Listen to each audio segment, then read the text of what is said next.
বেজে গেছে। হ্যাঁ হ্যাঁ আসছি, অনেক লেট হয়ে গেল। জানি যাবা। ভুলে তোর ভাবির মোবাইলটা চলে এসছি রে, গাড়িটা বের কর, আমি মোবাইলটা নিয়ে আসছি। হ্যালো ম্যাডাম, আপনার স্বামীর গাড়িতে বোম লাগানি কমপ্লিট। আপনি আধা ঘন্টার মধ্যে আপনার স্বামীর মৃত্যু খবর পেয়ে যাবেন। আমার ক্যাশটা রেডি রাখেন, আমি আসছি। স্যার দাঁড়িয়ে গেলেন যে, আসেন। হ্যাঁ হ্যাঁ চাবিটা আমাকে দাও। কেনে স্যার? আমি একাই চলে যাব, তোমাকে আজ যেতে হবে না, তুমি বাড়ি যাও। কেনে স্যার? আমি কি কোনো ভুল করেছি?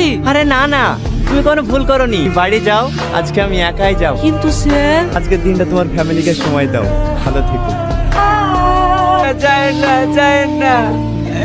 না বাপ, মধু